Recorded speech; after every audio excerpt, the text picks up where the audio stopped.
E por falar em censura, é com essa informação que a gente já começa o Jornal da Auriverde desta quarta-feira, na voz de Wellington Barros, com comentários de Dr. Olavo Pellegrina Júnior e Silvio Navarro. Barros, censura, deputado Nicolas Ferreira não pode mais falar que é o presidente dos traficantes. É isso, Barros, bom dia, seja bem-vindo. Pois é, Pitoli, bom dia, um abraço a você e a todos que nos acompanham. A Justiça do Distrito Federal mandou o X apagar, em um prazo de 48 horas, uma postagem feita pelo deputado federal Nicolas Ferreira, do PL de Minas Gerais, que associa o PT ao tráfico de drogas. Na publicação, em 31 de outubro, Nicolas escreveu: PT, Partido dos Traficantes. O post ocorreu 3 dias após a mega operação policial no Rio de Janeiro. Em outras postagens, o parlamentar também cita que Lula é o presidente dos traficantes. A decisão foi tomada pelo juiz Wagner Pessoa Vieira, da 5ª Vara Civil de Brasília, do Tribunal de Justiça do Distrito Federal e Territórios. A decisão é liminar e ainda cabe recurso. O juiz frisou que manifestação do parlamentar na plataforma digital não configura como atividade parlamentar, forma que não configura foro. A ação foi movida pelo PT e pediu indenização de R$40 mil por danos morais. No entanto, o magistrado ainda não analisou o pedido de indenização. Na decisão, o juiz afirma que a imunidade parlamentar é uma prerrogativa fundamental para o exercício do mandato legislativo, garantindo a liberdade de expressão e independência dos congressistas. No entanto, a imunidade não é absoluta e não abrange postagens em redes sociais que extrapolem a atividade legislativa e impliquem divulgação de fake news ou discurso de ódio. A decisão também manda intimar o deputado para apresentar contestação em um prazo de 15 dias. Na publicação no X, Nicolas Ferreira comentou ainda a decisão e alegou ser uma coincidência absurda a justiça só ir atrás de parlamentares de direita. Obrigado, Barros.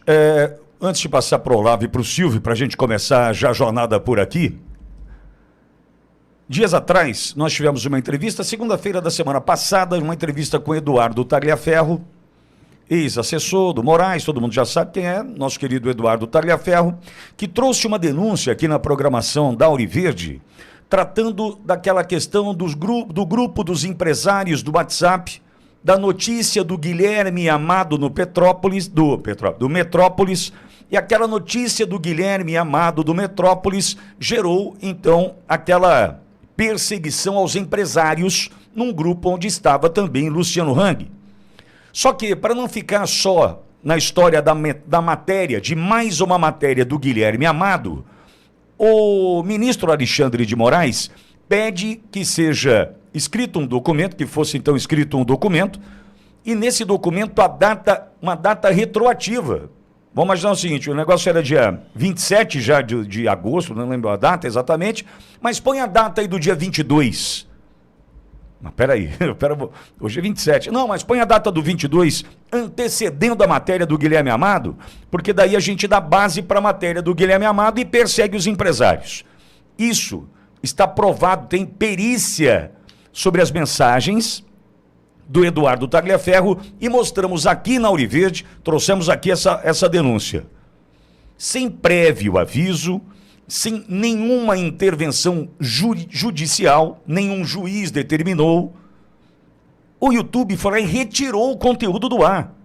E só mandou um recado, feriu as políticas de comunidade, privacidade e tal, da plataforma e retirou o conteúdo do ar e, óbvio, meteu a Auriverde de novo numa puta de uma sombra. Ou seja, a censura está aí. Imagine você, Olavo, imagine você, Silvio Navarro, o que vem por aí com relação à eleição de 2026. Por quê? Se nós estamos chamando Lula do presidente dos traficantes, né, e eu disse isso reiteradas vezes, desde o momento em que ele disse que traficante é vítima do usuário, se ele está defendendo os traficantes, ele está defendendo uma parcela da população, ele representa essa parcela. E qual é o problema de eu dizer que Lula é o presidente dos traficantes? A gente já entendeu o peso da censura que vem por aí para as eleições de 2026. Mais uma vez, sobre a direita. Agora, sobre Nicolas. Nicolas, que é deputado na Câmara, e na praça pública que se tornou as redes sociais, ele não pode ser deputado. É estranho. Eu queria saber como é que vai dissociar. É aquele cara que fala assim, olha, eu ali sou presidente da associação tal, mas aqui eu sou jornalista, né? Eu não consigo dizer. O CPF é um só. Tem outro CPF. O Nicolas tem quantos CPFs? Ele é um só.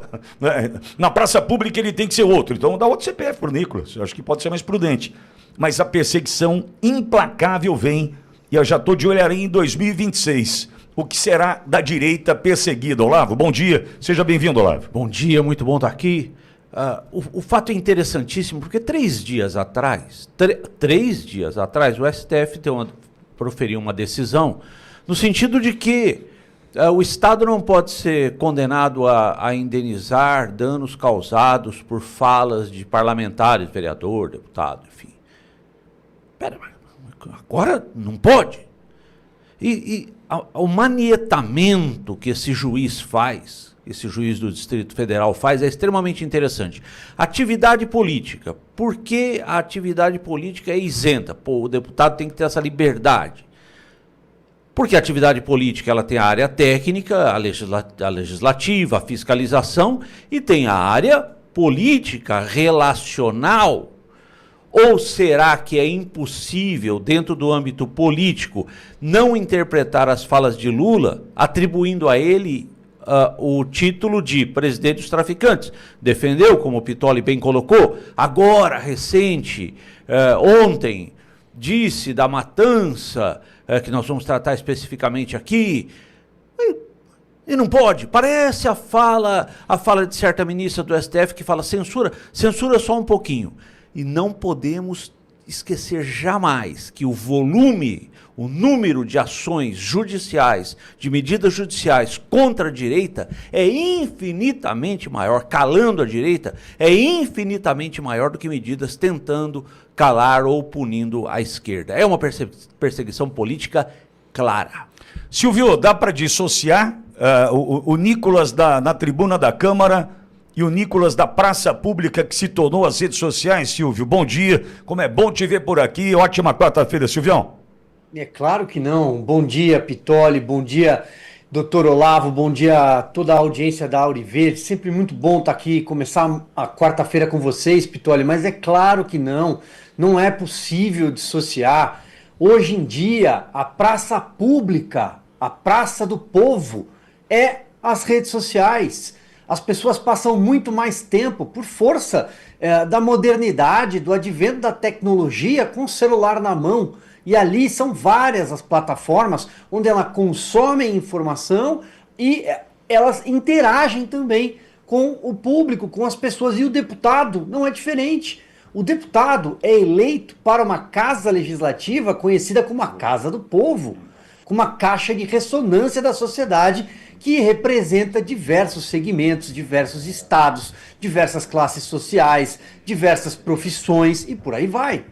Portanto, puni-lo nas redes sociais é a mesma coisa do que puni-lo na tribuna da Câmara dos Deputados. A diferença é o escudo do plenário, mas a atuação é a mesma. Eu me recordo de uma data e dela não vou me esquecer, que é 20 de outubro de 2022. Foi a data quando o Tribunal Superior Eleitoral, chefiado por Alexandre de Moraes, e que tinha ao seu lado Carmen Lúcia, hoje comandando a Corte Eleitoral, vai passar o bastão para o Cássio Nunes Marques, mas ela comanda e ela disse sobre a censura de um documentário da Brasil Paralelo que falava sobre o atentado à faca, a tentativa de assassinar o então candidato presidente Jair Bolsonaro em 6 de setembro de 2018.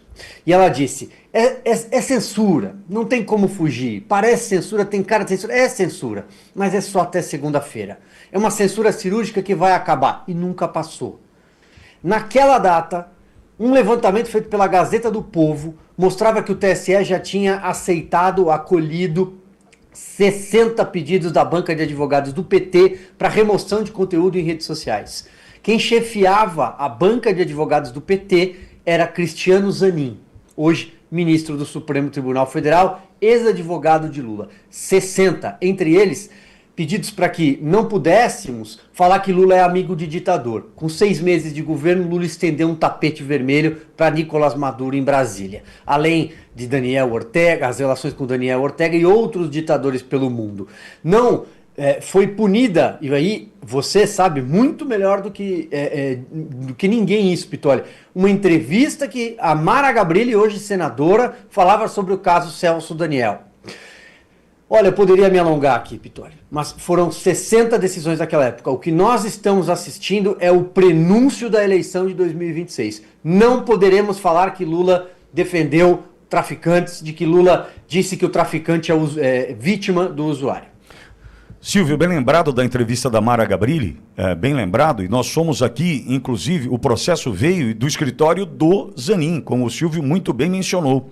Agora, essa semana, por exemplo, nós fizemos um momento flashback aqui na rádio, em que mostramos Marcos Valério delatando, colaborando com a justiça e ligando o PT ao PCC, e dizendo o seguinte...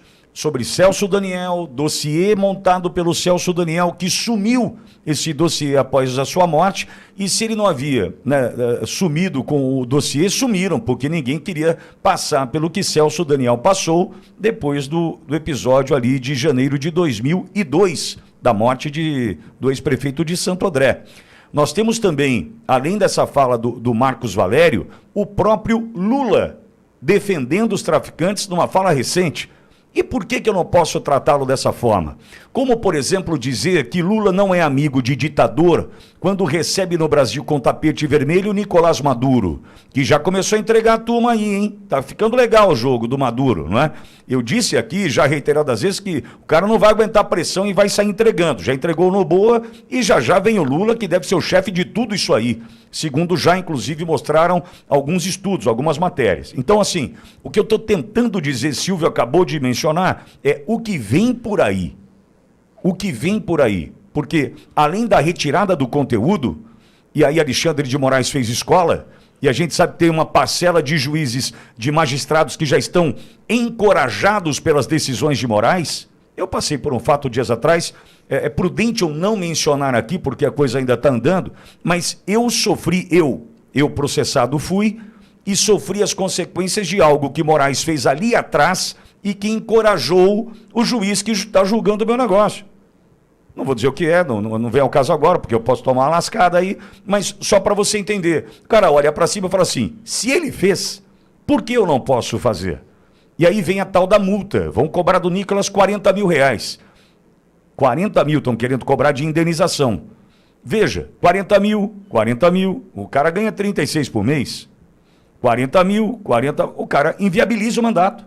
Inviabiliza. O que ele vai fazer? Fica quieto, que é tudo o que eles querem. Retira o conteúdo, não pode mais dizer que Lula é presidente dos traficantes, como é pai dos pobres, também deve ser pai dos traficantes, não sei como é que ele pode se considerar, né? Haja vista a defesa que ele mesmo fez sobre a categoria. Não sei se o sindicato dos traficantes já está ajudando nisso, não sei, mas deve ter alguma coisa aí no sentido de proteger o Lula numa fala como essa, e a justiça fazendo com que a injustiça e a perseguição prevaleça no Brasil. Então, Silvio, o que você coloca é o meu medo também. Olavo, prepare-se. Se nada mudar, a eleição de 2026 vai ser a que vai registrar o maior, 60, aliás, o Silvio trouxe o número, 60 conteúdos, eu posso imaginar, ou 60 intervenções do escritório de Zanin ainda em 2022, pode imaginar o que vem pela frente, Olavo? E chama atenção, Pitoli, na construção dessa censura. É censura. E a construção desses atos acontecem frontalmente em relação à verdade. Não se pode mais falar a verdade. Lula se comporta como um defensor de traficante? Se comporta, mas há tempos, nós sabemos, é normal em todos os veículos de imprensa se discutir o comportamento de Lula em relação aos bandidos, um defensor, mas não pode falar. Então é o choque da verdade com o calar. Só lembra que foram os regimes de esquerda ao longo do tempo praticaram esse tipo de censura. E qual é o objetivo? O Pitoli bem colocou, e nós vivemos isso aqui já, a autocensura. então eu não vou falar. E sempre baseado no bom, péssimo, melhor, exemplo de Alexandre de Moraes. Nós falamos aqui quando Alexandre de Moraes começou a agir de maneira excedendo a legislação, excedendo os limites jurisprudenciais. Nós falamos aqui, o risco está no fato de quando essa jurisprudência começar a influenciar os juízes de primeira instância. E já está aí, influenciando. está aí, estamos vivendo já. E os juízes de primeira a fala do juiz de primeira instância diante desse fato é: então pode? Vou fazer. Vou conversar com o jornalista Silvio Navarro, vou fazer uma pergunta para o jornalista Silvio Navarro. Silvio, como é que ele dá com a autocensura?